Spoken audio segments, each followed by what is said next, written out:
আলহামদুলিল্লাহ সচিবালয়ের পক্ষ থেকে আন্দোলনের এই পর্যায়ে এসে আহ্বান পেয়েছি। ইতিমধ্যে আমাদের নেতৃবৃন্দ তালিকা করেছেন কারা কারা যাবেন।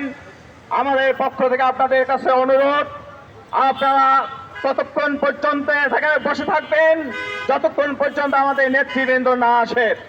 একটি সুন্দর আশা নিয়ে যাচ্ছি এবং সুন্দর আশা নিয়ে ফিরতে চাই। আওয়ামী পতিত সরকার যে বৈষম্য সৃষ্টি করেছে আমাদের মধ্যে, সেই বৈষম্য আপনারা দূর করবেন। আমরা প্রাইমারি স্কুলের মতো উপবৃত্তি পেতাম, আওয়ামী লীগ সেটি বন্ধ করে দিয়েছিল, এখনো বন্ধ আছে, সেটি চালু চাই। আওয়ামী সরকার ছোট্ট ছোট্ট শিশুদের প্রাইমারির মতো আমাদেরকে দিয়েছিল, সেটাও বন্ধ করে দিয়েছে। আমরা এই ফিডিং চাই।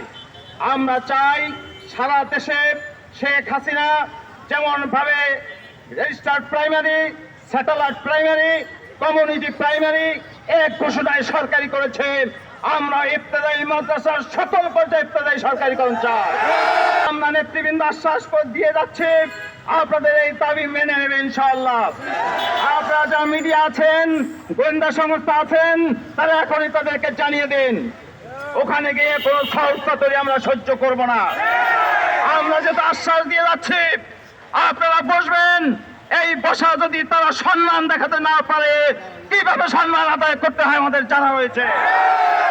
আমরা পরিষ্কার করে বলতে চাই, এই দেশের লক্ষ লক্ষ টিচার রয়েছে, লক্ষ লক্ষ ছাত্র রয়েছে, লক্ষ লক্ষ গার্ডিয়ান রয়েছে এবং কমিটির সদস্যবৃন্দ আছে। আপনারা যদি আমাদের দাবি না মানেন, আগামী দিনে এমন কর্মসূচি দেব, যেই কর্মসূচি আমাদের দাবি আদায় আপনারা বাধ্য হবেন ইনশাআল্লাহ। আপনারা দোয়া করেন আল্লাহর কাছে, আল্লাহ তাআলা যেন আমাদেরকে সফলতা দান করেন ইনশাআল্লাহ। নাসরুম মিনাল্লাহি ওয়া ফাতহুন কারীব ওয়া বাশশিরিল মুমিনিন। আসসালামু আলাইকুম ওয়া রাহমাতুল্লাহ।